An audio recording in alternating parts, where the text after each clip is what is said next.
شهر رمضان الذي أنزل فيه القرآن هدى للناس وبينات من الهدى. اللہ رب العالمین کے احسان و فضل و کرم سے الحمدللہ آج ہم نے 7واں روزہ اور 8ویں تراویح مکمل کر لی ہے. اللہ رب العالمین سے دعا ہے کہ رب العالمین ہماری ان عبادتوں کو قبول بھی فرمائیں، آمین. معزز سامعین، 8ویں پارے کا مختصر خلاصہ آپ کے سامنے رکھنا چاہوں گا. اس پارے کے شروع میں سورہ انعام ہے اور سورہ انعام کی آیت نمبر 121 ہے. 121 میں اللہ رب العالمین نے فرمایا وَإِنَّ الشَّيَاطِينَ لَيُوحُونَ إِلَىٰ أَوْلِيَائِهِمْ لِيُجَادِلُوكُمْ وَإِنْ أَطَعْتُمُوهُمْ إِنَّكُمْ لَمُشْرِكُونَ.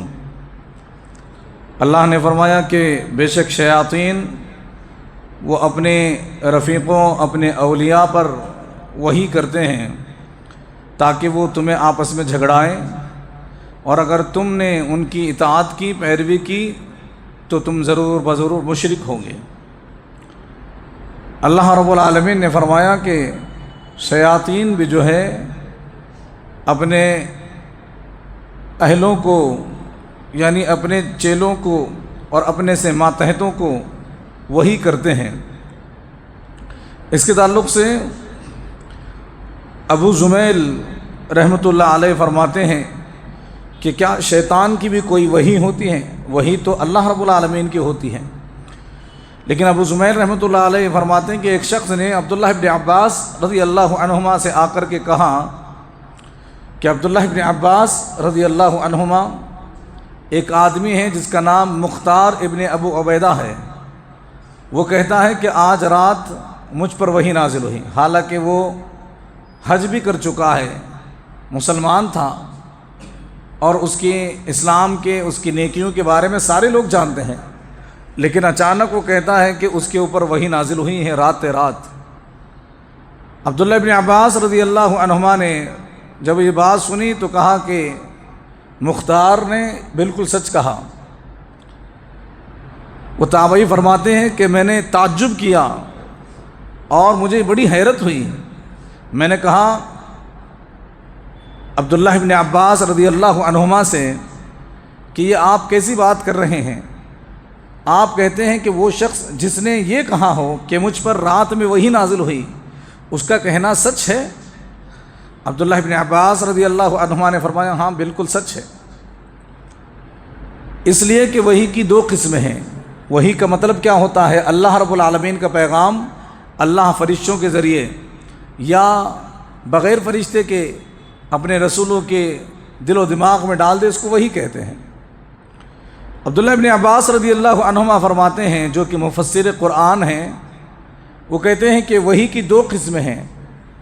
ایک اللہ کی طرف سے وحی جو اللہ رب العالمین نازل کرتا ہے محمد رسول اللہ صلی اللہ علیہ وسلم پر، اور دوسری شیطان کی طرف سے وحی جو اپنے رفیقوں پر، اپنے رفقا پر، اپنے دوستوں پر نازل کرتا ہے. شیطان بھی وحی نازل کرتا ہے، وحی بھیجتا ہے کس پر؟ اپنے اہلکاروں پر، اپنے ہی طرح کے شیاطین پر. یہاں پر بہت ضروری بات یہ ہے، آئے دن آپ سنتے ہوں گے کہ کوئی کہیں سے اٹھا، کوئی کہیں سے اٹھا، اور خصوصاً ہمارے بر صغیر میں یہ فتنے بہت زیادہ ہیں. کوئی کہتا ہے کہ مجھ پر وحی آتی ہے، کوئی کہتا ہے کہ مجھ پر وحی آتی ہے. ابھی حال ہی میں ایک بیوقوف کہنے لگا کہ مجھ پر بھی وحی نازل ہوتی ہے. تو جب کوئی شخص اس طرح کی بات کرتا ہے تو ہمیں سمجھ جانا چاہیے کہ وہ جھوٹ نہیں بول رہا. اگر وہ مار کھاتا ہوا اور اس کے جسم پر زخم آ چکے، اتنا لوگوں نے اس کو مارا، اس کے باوجود وہ کہتا ہے کہ مجھ پر وحی آتی ہے، تو یہ بات سمجھ جانا چاہیے کہ وہ جھوٹ نہیں بول رہا. وحی تو آ رہی ہے، لیکن وحی کرنے والا شیطان ہے. شیاطین اس کو کچھ سمجھا رہے ہیں، اور وہ شیاطین کا پیروکار بن چکا ہے، وہ مشرک ہو چکا. تو یہ بات بہت اہم ہے، یہ جو قرآن میں اللہ نے بیان فرمایا. اور اب ہمارے معاشرے میں جو نئے نئے فتنے ابھر رہے ہیں، اور جو پہلے 100 سال پہلے، 150-200 سال پہلے جو گزر چکے ہیں، ان میں بھی یہی باتیں ان کی کتابوں میں بھی لکھی ہوئی ہیں کہ فلاں پر اللہ کی وحی نازل ہوتی تھی، فلاں پر وحی نازل ہوتی ہے. شیعوں کا کہنا ہے کہ جیسے محمد صلی اللہ علیہ وسلم پر وحی آتی ہے، 12 اماموں پر بھی وحی آتی ہے، اور پھر الگ الگ زمانے میں الگ الگ لوگ اسی طرح کا فتنہ لے کر کے اٹھے۔ کسی نے کہا کہ ہمارے بڑے پر وحی آتی ہے، کسی نے کہا کہ ہمارے بزرگ پر وحی آتی ہے، اور کوئی بے وقوف یا تو لوگوں کے درمیان مشہور ہونے کے لیے یا پھر جو ہے اس کی عقل جو ہے ختم ہو چکی ہو، وہ عقل اس کی مفلوج ہو چکی ہو، ایسا شخص لوگوں میں آ کر کے کہتا ہے کہ مجھ پر وحی آئی ہے۔ اگر کوئی ایسا کہتا ہے تو سمجھ جائیے گا کہ اس کے اوپر وحی جو ہے وہ شیطان کی آئی ہے، اللہ رب العالمین کی وحی تو محمد صلی اللہ علیہ وسلم تک ہی تھی۔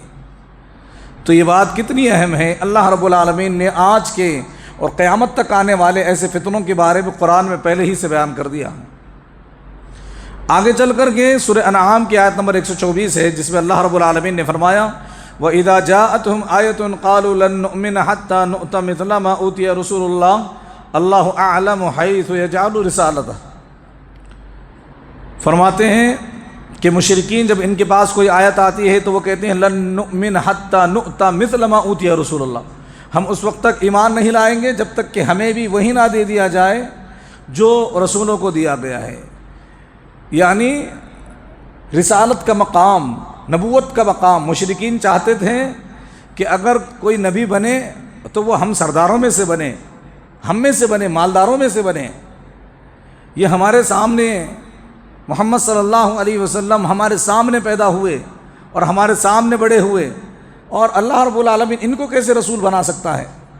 اگر رسالت اور نبوت کسی کو دینی ہی تھی تو وہ ہم بڑے بڑے سرداروں میں سے کسی کو اللہ رب العالمین دیتا۔ اس طرح کی باتیں کرنے لگے۔ اس طرح کی قرآن کریم میں کئی اعتراضات مشرکین کے اللہ نے بیان کی ہیں۔ ایک جگہ پر اللہ نے بیان فرمایا سورہ فرقان کی آیت نمبر 21 میں وَقَالَ الَّذِينَ لَا يَرْجُونَ لِقَاءَنَا لَوْلَا أُنزِلَ عَلَيْنَا الْمَلَائِكَةُ أَوْ نَرَىٰ رَبَّنَا۔ ان لوگوں نے کہا جنہیں ہم سے ملنے کی امید نہیں، یعنی آخرت پر ایمان نہیں، وہ کہتے ہیں کہ اگر قرآن کو نازل کرنا ہی ہوتا تو اللہ رب العالمین کسی فرشتے پر نازل کرتا، کسی فرشتے پر نازل کرتا، ہماری ہی طرح انسان پر نازل کرنے کی کیا بات ہے؟ اس میں کوئی خاص بات نہیں۔ سورہ انعام میں اللہ رب العالمین نے اسی طرح کا ذکر بیان کر کے فرمایا کہ مشرکین یہ کہتے ہیں، ان کی خواہش یہ ہے کہ یہ قرآن کسی فرشتے پر نازل ہو۔ اللہ نے فرمایا اگر قرآن فرشتے پر نازل بھی ہوتا، کوئی فرشتہ اگر نبی بن کر تمہارے پاس آ بھی جاتا تب بھی وہ انسانی شکل میں ہی آتا، تمہارے پاس وہ اپنی اصلی شکل میں نہیں آتا، اگر وہ آتا تو پھر تم مر جاتے۔ اللہ رب العالمین نے یہ بات کا جواب دے دیا۔ اور ایک جگہ پر اللہ رب العالمین نے فرمایا سورہ زخرف آیت نمبر 31 اور 32 میں وَقَالُوا لَوْلَا نُزِّلَ هَذَا الْقُرْآنُ عَلَى رَجُلٍ مِّنَ الْقَرْيَتَيْنِ عَظِيمٍ أَهُمْ يَقْسِمُونَ رَحْمَةَ رَبِّكَ نَحْنُ قَسَمْنَا بَيْنَهُمْ مَعِيشَتَهُمْ فِي الْحَيَاةِ الدُّنْيَا۔ اللہ رب العالمین نے فرمایا کہ یہ لوگ کہتے ہیں کہ قرآن ان دو قریوں کے درمیان کسی عظیم انسان پر نازل کیوں نہیں ہوا؟ قرآن نازل ہونا ہی ہے تو کسی معتبر انسان، یہ ابو جہل ہے، یہ عتبہ ہے، یہ بڑے بڑے لوگ ہیں، یہ سرداران قریش ہیں، یہ مکہ کی ذمہ داری سنبھالنے والے ہیں، کعبۃ اللہ کی چابیاں ان کے پاس ہیں، ان میں سے کسی پر قرآن کیوں نازل نہیں ہوا؟ ایک در یتیم پر قرآن کیوں نازل ہوا؟ ان کا یہ اعتراض تھا۔ اللہ نے جواب دیا اَهُمْ يَقْسِمُونَ رَحْمَةَ رَبِّكَ، کیا یہ لوگ خود ہی اللہ کی رحمت کو تقسیم کرنے لگے ہیں؟ یہ تو اللہ کی مرضی ہے۔ اللہ نے فرمایا نَحْنُ قَسَمْنَا بَيْنَهُمْ مَعِيشَتَهُمْ فِي الْحَيَاةِ الدُّنْيَا، ہم جو ہے اپنی رحمت کو تقسیم کریں گے جس پر چاہے، جیسے چاہے۔ نبوت، رسالت، قرآن کا نازل ہونا، صاحب قرآن ہونا، یہ تو اللہ کی رحمت ہے، اللہ چاہے گا، اللہ تقسیم کرے گا۔ لوگ اپنے حساب سے کیسے فیصلہ کر سکتے ہیں کہ کس کو ملنا چاہیے کس کو نہیں؟ ایک اور جگہ پر اللہ نے بیان فرمایا وَإِذَا رَأَوْكَ إِن يَتَّخِذُونَكَ إِلَّا هُزُوًا، اے نبی صلی اللہ علیہ وسلم جب یہ لوگ آپ کو دیکھتے ہیں تو پھر آپ کا مذاق اڑانے لگ جاتے ہیں، آپ کو دیکھ کر کے آپ کا مذاق اڑاتے ہیں، اور کیا کہتے ہیں احاد اللہ بعث الرسول احاد الذی بعث اللہ رسولا، کیا یہ وہی شخص ہے جس پر اللہ نے قرآن نازل کیا ہے؟ یہ وہی انسان ہے۔ محمد صلی اللہ علیہ وسلم کے بارے میں مذاق اڑاتے تھے نبی کو دیکھ کر کے کہ اس میں اور ہمارے میں کیا فرق ہے؟ قرآن اگر نازل ہوا ہے تو کوئی بڑی بات ہونی چاہیے۔ بلکہ سورہ فرقان میں اللہ نے فرمایا کہ مشرکین کا اعتراض یہ تھا کہ ما لہذا الرسول یأکل الطعام ویمشی فی الاسواق، یہ کیسا رسول ہے جو ہماری طرح بازاروں میں گھومتا پھرتا ہے، کھاتا پیتا ہے؟ کوئی الگ چیز ہونی چاہیے۔ اگر اللہ کا رسول ہے، اگر قرآن نازل ہوا ہے، صاحب قرآن ہے، اس کے لیے ضروری ہے کہ یہ کچھ انوکھا ہو، سب سے ہٹ کر کے ہو۔ اللہ رب العالمین نے ان تمام باتوں کا جواب دیا ہے۔ اور پھر ایک جگہ پر اللہ نے بیان فرمایا وَإِذَا رَأَكَ الَّذِينَ كَفَرُوا إِن يَتَّخِذُونَكَ إِلَّا هُزُوًا أَهَذَا الَّذِي يَذْكُرُ آلِهَتَكُمْ، اے نبی صلی اللہ علیہ وسلم، جب کفار آپ کو دیکھتے ہیں تو آپ کا مذاق بناتے ہیں اور کہتے ہیں کہ کیا یہی وہ محمد ہیں صلی اللہ علیہ وسلم جو تمہارے معبودوں کا ذکر شر کرتے ہیں، جو تمہارے معبودوں کو برائی کے ساتھ یاد کرتے ہیں، تمہارے معبودوں کی بے بسی بیان کرتے ہیں، تمہارے معبودوں کی کمزوری کو بیان کرتے ہیں، یہی وہ رسول ہیں، یہی وہ محمد ہیں صلی اللہ علیہ وآلہ وسلم۔ اور یہاں جو سورہ انعام کی آیت میں اللہ رب العالمین نے فرمایا اللہ اعلم حیث یجعل رسالتہ، اللہ زیادہ بہتر جانتا ہے کہ وہ کہاں رسالت کے مقام کو رکھیں، کس کو اللہ رسول بنائے، یہ اللہ بہتر جانتا ہے۔ اللہ رب العالمین ایک رسول جس کے پیدا ہونے سے پہلے اس کے مارنے کی سازش، اس کے موت کی پلاننگ فرعون کر رہا ہے، اللہ رب العالمین اس انسان کو، اس چھوٹے سے معصوم سے بچے کو لے جا کر کے فرعون کے محل میں ہی پالتا ہے، بڑا کرتا ہے، اور پھر اس کو وہیں پر اللہ رسالت بھی دے دیتا ہے۔ اللہ رب العالمین محمد صلی اللہ علیہ وسلم کے گھرانے کا حال دیکھ لیجئے۔ محمد صلی اللہ علیہ وسلم بچپن ہی میں یتیم ہو گئے، پھر اس کے بعد دادا کا ساتھ چھوٹ گیا، ماں کا ساتھ چھوٹ گیا، در یتیم کہلانے لگے، 40 سال کے ہوئے، چچا بھی چلے گئے، اللہ رب العالمین نے نبی اور رسول بنا دیا۔ اللہ رب العالمین کے لیے یہ معیار نہیں ہے کہ اللہ رب العالمین کس کو کون سا مقام دے، کس کو رحمت سے نوازے اور کس کو اللہ ہدایت دے۔ اللہ کے نزدیک یہ معیار نہیں ہے کہ اللہ رب العالمین کسی بادشاہ کو ہدایت دے گا یا کسی بڑے کو اللہ رب العالمین رحمتوں سے نوازے گا۔ اللہ رب العالمین جس کے دل کو نرم پائے گا، جس کے دل کو بہتر پائے گا، اللہ رب العالمین اس کے اوپر کرم فرمائے گا۔ یہ اللہ کے نزدیک معیار ہے۔ ترمذی شریف کی روایت ہے، دیکھیے ایک طرف تو یہ سارے اعتراضات ہیں مشرکین مکہ کے، لیکن دوسری طرف وہ خود مانتے تھے کہ محمد صلی اللہ علیہ وسلم کوئی معمولی خاندان سے نہیں بلکہ بڑے خاندان سے ہیں۔ جب ابو سفیان سے ہرقل نے پوچھا تھا کہ محمد صلی اللہ علیہ وسلم تم میں کس خاندان سے ہیں، تو ابو سفیان نے کہا تھا کہ ہم میں بہت بلند خاندان سے ہیں۔ اور اللہ کے نبی صلی اللہ علیہ وسلم بھی فرماتے ہیں، ترمذی شریف کی روایت ہے، واصلہ بن اسقع رضی اللہ عنہ راوی حدیث ہے، حدیث کا نمبر 3605 ہے۔ اللہ کے نبی صلی اللہ علیہ وسلم فرماتے ہیں ان اللہ اصطفیٰ من ولد ابراہیم اسماعیل، اللہ نے ابراہیم علیہ السلام میں سے، ان کی اولاد میں سے اسماعیل کو چنا۔ واصطفیٰ من ولد اسماعیل بنی کنانہ، اور اسماعیل علیہ السلام کے اولاد میں سے اللہ نے بنی کنانہ کو چنا۔ واصطفیٰ من بنی کنانہ قریشہ، اور بنی کنانہ میں سے اللہ رب العالمین نے قریش کو چنا۔ واصطفیٰ من قریش بنی ہاشم، اور اللہ نے قریش قبیلے سے بنی ہاشم کو چنا۔ واصطفانی من بنی ہاشم، اور اللہ رب العالمین نے بنی ہاشم میں سے مجھ کو چنا۔ تو یہ سارے خاندان بڑے ہی معتبر، بڑے ہی معزز اور مکرم مانے جاتے تھے عرب کی نظر میں۔ اولاد اسماعیل میں سے محمد صلی اللہ علیہ وسلم آتے ہیں، اور اللہ کے نبی صلی اللہ علیہ وسلم نے خود اس بات کا ذکر فرمایا ہے۔ اسی طرح سے آگے چل کر کے سورہ انعام ہے، اس کی آیت نمبر 163 ہے۔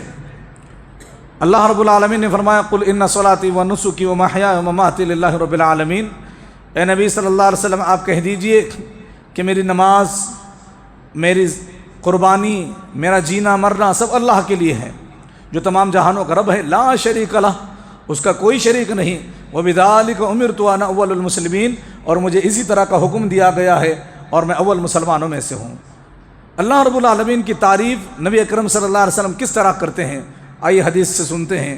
ترمذی شریف کی روایت ہے، علی المرتضیٰ رضی اللہ عنہ راوی حدیث ہیں، حدیث کا نمبر 13281 ہے۔ اللہ کے نبی صلی اللہ علیہ وسلم فرماتے ہیں اللہم انت الملک لا الہ الا انت، اللہ تو بادشاہ ہے، تیرے سوا کوئی معبود نہیں، انت ربی وانا عبدک، اللہ تو میرا رب ہے، میں تیرا بندہ ہوں، ظلمت نفسی، اللہ میں نے اپنے نفس پر ظلم کیا. یہ کون کہہ رہے ہیں؟ محمد رسول اللہ صلی اللہ علیہ وسلم. ہم اور آپ کو بھی اس طرح کی دعا پڑھنی چاہیے، اس طرح اللہ رب العالمین کے سامنے اعتراف جرم کرنا چاہیے. حالانکہ اللہ کے نبی صلی اللہ علیہ وسلم کے کوئی گناہ نہیں اور ان کے اگلے پچھلے گناہ اللہ نے پہلے ہی معاف کر دیے ہیں، پھر بھی وہ کہتے ہیں کہ اللہ میں نے اپنے نفس پر ظلم کیا. اور ہم اور آپ کبھی اللہ کو یاد نہیں کرتے. فرماتے ہیں وَاعْتَرَفْتُ بِذَنْبِي، اللہ میں اپنے گناہوں کا اعتراف کرتا ہوں. فَاغْفِرْ لِي ذُنُوبِي، اللہ میرے سارے گناہوں کو بخش دے. فَاغْفِرْ لِي ذُنُوبِي جَمِيعًا، تمام ہی گناہوں کو اللہ معاف فرما. إِنَّهُ لَا يَغْفِرُ الذُّنُوبَ إِلَّا أَنْتَ، کیونکہ بے شک اللہ تیرے علاوہ تو گناہوں کو کوئی معاف نہیں کر سکتا. وَاهْدِنِي لِأَحْسَنِ الْأَخْلَاقِ، اللہ مجھے بہترین اخلاق کی ہدایت دے. لَا يَهْدِي لِأَحْسَنِهَا إِلَّا أَنْتَ، اللہ تیرے علاوہ میرے اخلاق کو بہتر کون بنا سکتا ہے؟ اچھے اخلاق کی مجھے رہنمائی کون کر سکتا ہے؟ کون مجھے توفیق دے سکتا ہے؟ وَاصْرِفْ عَنِّي سَيِّئَهَا، اللہ مجھے اخلاق کی برائی سے پھیر دے، میرے اخلاق کو برا نہ بنا، مجھے اچھے اخلاق کا پیروکار بنا، پیکر بنا. إِنَّهُ لَا يَصْرِفُ عَنِّي سَيِّئَهَا إِلَّا أَنْتَ، اللہ اخلاق کی برائی کو مجھ سے سوائے تیرے اور کوئی پھیر نہیں سکتا. یعنی میں اچھا بنوں گا تیرے رحم و کرم سے، اگر میرے اخلاق برے ہوں گے تب بھی اس کا ذمہ دار تو ہی ہے، تیرے اندر ہی یہ طاقت و قدرت ہے کہ تو مجھے اچھا بنا یا برا بنا. لیکن اللہ کے نبی صلی اللہ علیہ وسلم کیا مانگتے ہیں؟ اللہ میرے اخلاق بہتر بنا، اخلاق کی برائی سے اللہ میری حفاظت فرما. اور فرماتے ہیں آمنت بک، اللہ میں تجھ پر ایمان لے آیا. تبارکت و تعالی، اللہ تیری ذات پاک ہے اور تو بہت بلند ہے. استغفرک و اتوب الیک، اللہ میں تجھ سے گناہوں کی معافی مانگتا ہوں اور تیری طرف توبہ کرتا ہوں. ایسے اتنے الفاظ اور اتنی دعائیں ہیں، اگر وہ ساری دعائیں وہ سارے الفاظ میں آپ کے سامنے رکھوں تو صبح ہو جائے، سحر ہو جائے، لیکن وہ الفاظ وہ دعائیں ختم نہیں ہوں گی. اللہ کے نبی صلی اللہ علیہ وسلم اللہ سے اتنی دعائیں مانگتے ہیں، اس طرح اللہ کو پکارتے ہیں، ایسے اللہ کی صفات حمیدہ کو بیان کرتے ہیں. اور ہم اور آپ کا حال یہ ہے کہ ہم اللہ کو یاد نہیں کرتے، اپنے گناہوں کا اعتراف نہیں کرتے. تو سجدے میں جا کر کے، نمازوں کے سجدوں میں اور راتوں میں اٹھ کر کے اللہ سے منت و سماجات کر کے، اللہ رب العالمین کے سامنے گڑ گڑا کر کے اور اللہ کی بہترین صفات کا ذکر کر کے اور اپنے گناہوں کا اعتراف کر کے اللہ سے معافی مانگ لینی چاہیے، جیسے محمد رسول اللہ صلی اللہ علیہ وسلم کیا کرتے تھے. حالانکہ ان کے کوئی گناہ نہیں، لیکن اتنی عاجزی، اتنا بہترین انداز دعا مانگنے کا اور اللہ کو راضی کرنے کا، اللہ کو منانے کا، سبحان اللہ، ایسا انداز ہمیں پھر کہیں کبھی نہیں ملتا. تو اسی انداز کو اپنائیں اور اللہ رب العالمین کے لیے، اللہ کی خاطر اپنے گناہوں سے معافی مانگے. اللہ رب العالمین سے دعا ہے کہ باری تعالیٰ ہم تمام مسلمانوں کو کئی حسنی باتوں پر کہنے سننے سے زیادہ عمل کرنے کی توفیق عطا فرمائے. اللہ رب العالمین ہماری نمازوں کو، عبادتوں کو، قیام اللیل کو، روزوں کو اور افطار کے وقت مانگی گئی دعاؤں کو اللہ رب العالمین قبول فرمائے. اللہ رب العالمین جو کوتاہیاں، جو چھوٹی موٹی غلطیاں روزے میں ہم سے ہو جاتی ہیں، اللہ ان سب کو درگزر فرمائے.